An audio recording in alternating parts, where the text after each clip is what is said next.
Hi all, welcome to another Seasons at Home video.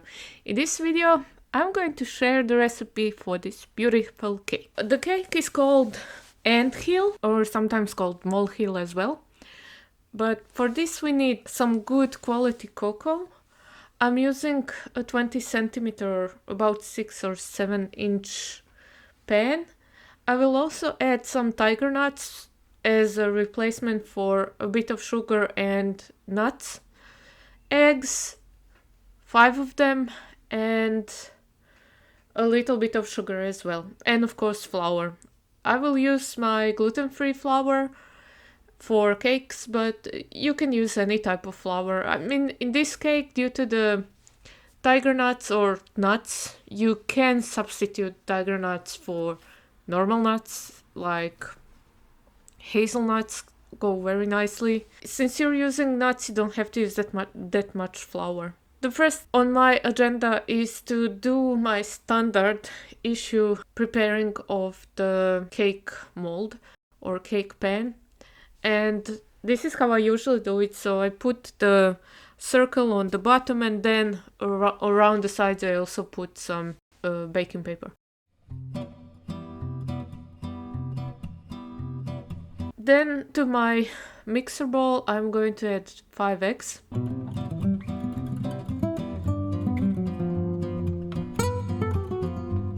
Next, I'm going to add 2 to 3 tablespoons of sugar. Since I'm using tiger nut, I can replace some 30% to 40% of sugar with the tiger nuts, but I still need some sugar content so that the eggs can mix and form a foam together with the sugar. And then I am just going to mix it all up until it's almost white and very foamy. Then while this is mixing, I will measure out a couple of spoons of my high quality cocoa, and I will sieve it through because the cocoa always forms lumps. I'm not sure why, but cocoa is always lumpy. Then here I'm going to add 2 tablespoons of tiger nuts, and I'm going to mix it all up. And 1/4 cup of flour. And while that's mixed, my eggs have finished up and are now nice and foamy. And everything that I need to do now is just spoon in the mixture of flour, cocoa, and tiger nuts.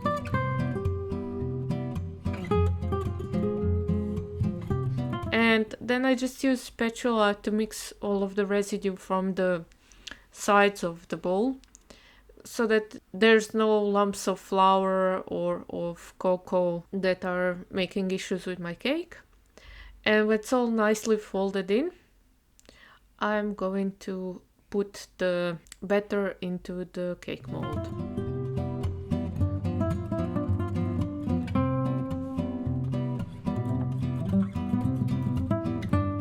And then this goes into the oven until it's separating from the edges and the toothpick into the middle comes out clean. The temperature is 375 degrees or Fahrenheit or 180 degrees Celsius. Make sure to preheat your oven. While my cake is cooking, I'm going to prepare the filling. In this case, I'm using cherries, sour cherries, because my husband loves Schwarzwald or Black Forest cake, so he said to make it with cherries, but you can fill it in with any filling of your choice. Bananas, plums. I would love to make this version with the plums, but my husband prefers cherries, so cherry it is. But any fruit will do. The only thing that you have to be careful about that it's thick enough and that it's not a loose cream. With bananas, you don't really have to do a lot. You just have to halve the bananas lengthwise and then just put them in the middle of the cake and put the cream atop. So what I'm adding into my cherries is cinnamon, because we love the combination of cinnamon and cherries. And I'm using xylitol in this case. I'm not using sugar. A couple of spoons of xylitol. I don't really have the correct measure in this case because It depends on how sour the sour cherries are. And I'm going to also mix in half a cup of cherry juice that I have kept after thawing my cherries, and a teaspoon of starch. Then when my cherry filling is done, I'm going to start cutting the cake.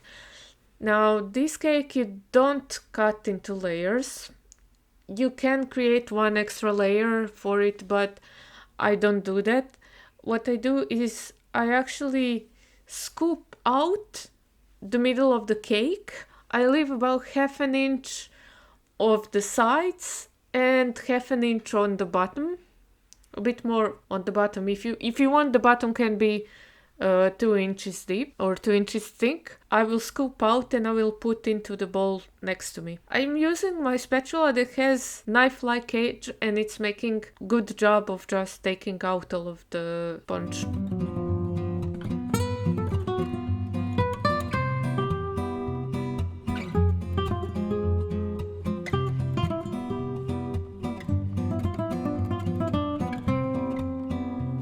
When this all is taken out, then I use my hands to just make crumbs from the rest of the cake.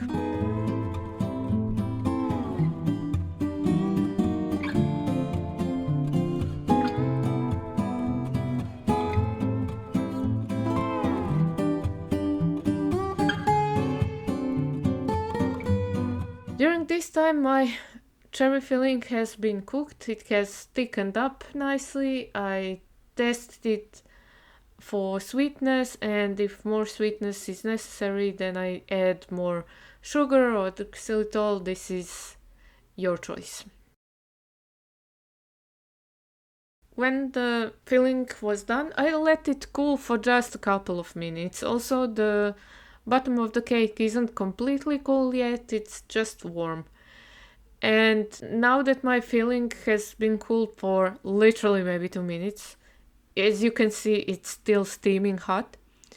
I slowly put it into the bottom of the cake mold so that it's coming up to the top of the ridges. And I also press it down with my spatula so that it's nice and compact.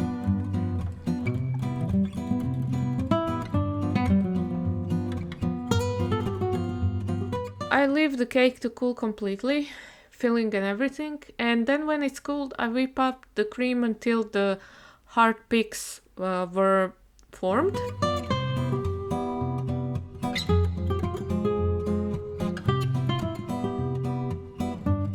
And then all that I do is I scoop it out onto the cake. The idea is that you make a dome from the whipped cream. You can, if you want, also add a little bit of the cake sponge crumbs into the whipped cream and then just mix it up so that it looks like there are ants in the anthill.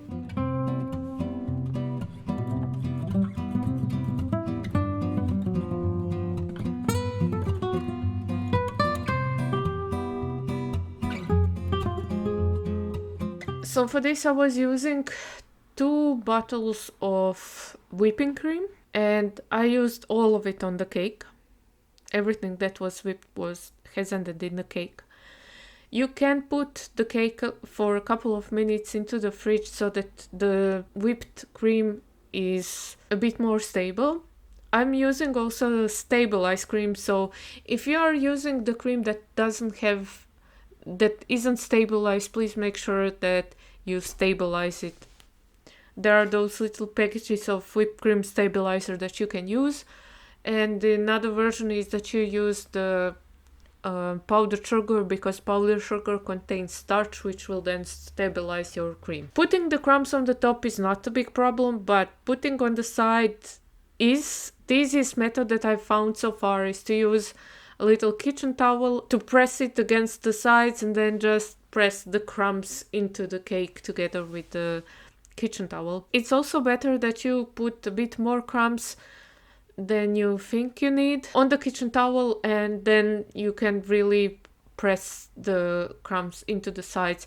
You can also go around and In case you see something that doesn't have any crumbs, you can then just place the crumbs strategically onto the cake.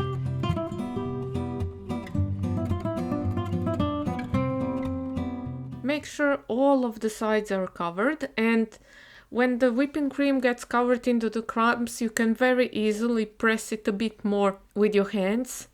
Don't press it too hard, but you can still press it so that all of the crumbs are pressed into the whipped cream. When everything has been covered in cake crumbs, then I will just use a little brush to remove the excess crumbs from the cake stand. I usually do this cake on the cake stand instead of transferring it to the cake stand because the bottom is very thin and you can crack it very easily. And this is how the anthill cake looks when it's done.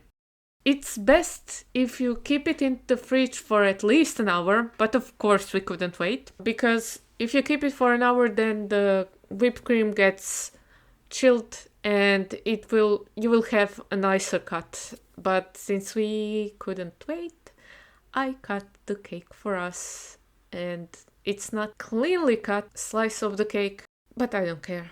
It was delicious and we ate it all.